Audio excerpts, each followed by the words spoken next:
Hello friend, good evening. आज का अपना टॉपिक है डिसीज ऑफ कंजक्टाइवा। आज अपन बात करेंगे कंजक्टाइवा की डिसीज़ के बारे में। इसमें हम बात करेंगे कंजक्टाइवा की डिफरेंट सोर्स के बारे में। इसमें हम दो मेजर टाइप मानकर इसे डिस्कस करेंगे। इन्फेक्टिव कंजक्टिवाइटिस, इसके दो टाइप्स हैं, एक्यूट म्यूकोपुरुलेंट कंजक्टिवाइटिस और दूसरा है एक्यूट पुरुलेंट कंजक्टिवाइटिस। अगर हम इन्फेक्शन के सोर्सेस के बारे में बात करते हैं तो जो सबसे ज़्यादा इम्पोर्टेंट होगा वो हमारा बैक्टीरिया होगा। उसके बाद हमारा सोर्स होगा क्लेमाइडिया। उसके बाद हमारा एक सोर्स होगा वायरस। उसके बाद एक सोर्स होगा ऑप्थेल्मिया न्यूनेट्रम, जो कि छोटे बच्चों में होने वाली एक कॉमन बीमारी है। इसके बाद हम ग्रेनुलोमेटस कंजक्टिवाइटिस के बारे में डिस्कस करेंगे। यहाँ पर हम सबसे पहले बात करेंगे बैक्टीरियल कंजक्टिवाइटिस की, जो कि बैक्टीरिया से होने वाले कंजक्टिवाइटिस की। यह सबसे कॉमन टाइप है, जिसमें हम जानते हैं कि बैक्टीरिया से होने वाला जो कंजक्टिवाइटिस है यह म्यूकस पुरुलेंट या म्यूकोपुरुलेंट सीरस, इसमें किसी भी प्रकार के डिस्चार्ज हो सकते हैं। इसमें मोस्ट कॉमन होता है एक्यूट म्यूकोपुरुलेंट कंजक्टिवाइटिस। यहाँ पर हम बात करेंगे एक्यूट म्यूकोपुरुलेंट कंजक्टिवाइटिस की। यह किसकी वजह से होता है? तो यह स्टेफाइलोकोकस, स्ट्रेप्टोकोकस, न्यूमोकोकस, हीमोप्लस, एजेप्टियस एडिनोवायरस की वजह से होता है। इसके सिम्टम क्या हैं? स्टिकनेस ऑफ द लिड देखने को मिलता है, जो कि हमने बात किया है कि इसमें म्यूकोपुरुलेंट कंजक्टिवाइटिस है, यानी इसमें म्यूकस और म्यूकोपुरुलेंट, यानी इसमें म्यूकस का एक पार्ट होता है, इसलिए आईलिड की स्टिकनेस देखने को मिलती है। यहाँ पर येलोइश डिस्चार्ज देखने को मिलता है। ब्लरिंग ऑफ विजन यहाँ पर एक कॉमन फैक्टर है, इसमें कलर हेलोज देखने को मिलते हैं।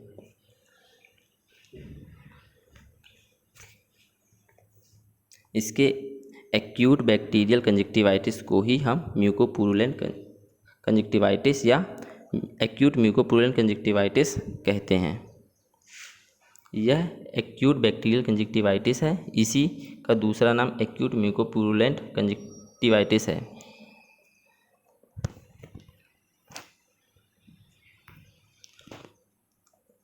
आंखें लाल हो जाती हैं, ऐसा लगता है कि डिस्कम्फर्ट फील होता है, म्यूकोपुरुलेंट डिस्चार्ज होगा। रेडनेस इसलिए होती है क्योंकि वेजल्स की इंगोर्जमेंट हो जाती है, इस वजह से इसमें आंखें लाल हो जाती हैं। साइन, इसके साइन क्या हैं देख लीजिए आप।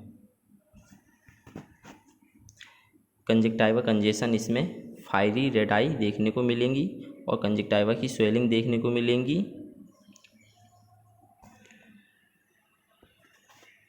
इसकी ट्रीटमेंट देखिए, फ्रीक्वेंट एंटीबायोटिक के डोजेस देने चाहिए, आई ड्रॉप्स, फ्रीक्वेंट एंटीबायोटिक आई ड्रॉप देने चाहिए। इसमें जो आँख प्रभावित है उसमें इरिगेशन नॉर्मल करना चाहिए, ताकि यहाँ पर हम उस इन्फेक्शन को कम करने की कोशिश करेंगे। इसके लिए जो लगातार कंजक्टाइवल सैक इरिगेशन करते हैं उसका इरिगेशन करना है। सलाइन वार्म स्ट्राइल होना चाहिए। ऐसे वाटर से दिन में कम से कम 1-2 बार करना चाहिए, बार बार नहीं करना चाहिए। इसमें जो टॉपिकल एंटीबायोटिक हैं, जेंटामाइसिन, टोब्रामाइसिन,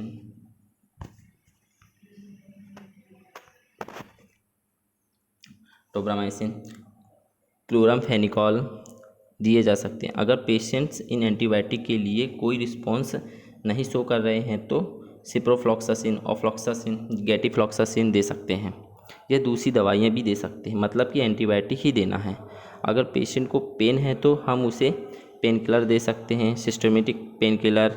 इसमें सिस्टमेटिक NSAID या non steroid anti inflammatory drugs दे सकते हैं। इसके बाद हॉट फॉर्मेशन दे सकते हैं। इसमें डार्क गॉगल लगाना चाहिए ताकि हम फोटोफोबिया से कंट्रोल पा सकें। दूसरा, हम बीमारी को फैलने से बचा सकते हैं। प्रिवेंट फॉर इन्फेक्शन, इस दौरान हमें कुछ चीज़ों का इस्तेमाल नहीं करना चाहिए, जिसका हमें ध्यान देना चाहिए, जिसे हमने डोंट डू कहा है। हमें स्टेरॉइड का इस्तेमाल नहीं करना चाहिए क्योंकि इन्फेक्शन बढ़ सकता है। बैक्टीरिया, चूँकि हमने स्टेरॉइड देकर हमने शरीर की इम्यूनिटी को कमज़ोर कर दिया, इस वजह से बैक्टीरिया कॉर्नियल अल्सर करा सकती है, इसलिए बैक्टीरियल कॉर्नियल अल्सर डेवलप हो सकते हैं। इसमें बैंडेज नहीं लगाना चाहिए। अगर बैंडेज करते हैं तो इस तरह का टेम्परेचर डेवलप होगा, जिससे बैक्टीरिया की ग्रोथ को फेवर करने लगेगा और बैक्टीरियल ग्रोथ बढ़ने लगेगी। इस वजह से बैंडेज नहीं करना चाहिए।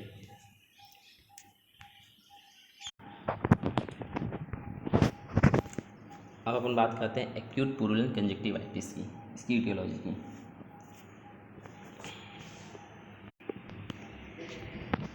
एक्यूट पुरुलेंट कंजक्टिवाइटिस यह मोस्ट सीवियर फॉर्म है।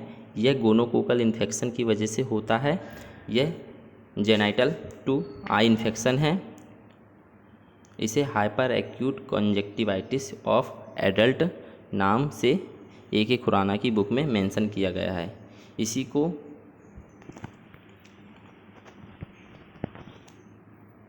को दूसरा नाम गोनोकोकल कंजक्टिवाइटिस दिया गया है।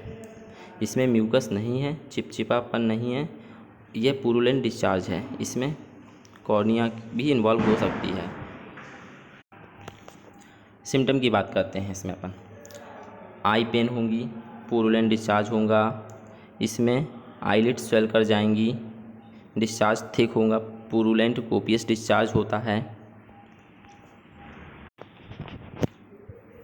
कंजक्टाइवल में मार्क्ड कीमोसिस, तो अपन साइन की बात करते हैं तो कंजक्टाइवल में मार्क्ड कीमोसिस हो सकती है। इसमें pre auricular lymph nodes enlarge हो सकते हैं। इसमें सीवियर कीमोसिस और पस डिस्चार्ज प्रेजेंट रहता है। अब अपन बात करते हैं ट्रीटमेंट की। यहाँ पर हमें सिस्टमेटिक एंटीबायोटिक देने की ज़रूरत पड़ती है, क्योंकि इसमें बहुत ज़्यादा इन्फेक्शन होता है। टॉपिकल में हम दे सकते हैं ऑफ्लॉक्सासिन, सिप्रोफ्लॉक्सासिन, टोब्रामाइसिन। यह एक ऐसा कंजक्टिवाइटिस है जिसमें फ्रीक्वेंट इरिगेशन रिफ़र करते हैं। यह नीजीरिया गोनोरिया का इन्फेक्शन है। इसको अगर हम इरिगेशन के द्वारा हटा दें तो कोशिश यही करना चाहिए कि उसे हम कंजक्टाइवल सैक के इरिगेशन के द्वारा ज़्यादा से ज़्यादा मात्रा में हटा दें, क्योंकि अगर ये बचा रहा तो ज़्यादा दिक्कत करेगा। बट हमें इरिगेशन बार बार नहीं करना चाहिए, क्योंकि इससे लाइसोजाइम की मात्रा कम हो जाएंगी। लेकिन दोनों में से किसी एक को चुनना पड़े तो हम यही जानते हैं कि लाइसोजाइम की मात्रा भले ही कम हो जाए, उससे ज़्यादा नुकसान नहीं है, लेकिन अगर गोनोकोकस बचा रहा तो ज़्यादा प्रॉब्लम होगी। इसलिए गोनोकोकस ज़्यादा हार्मफुल है, इसलिए हमें फ्रीक्वेंट इरिगेशन करना चाहिए। Thank you. नेक्स्ट टॉपिक में हम एलर्जिक कंजक्टिवाइटिस के बारे में बात करेंगे।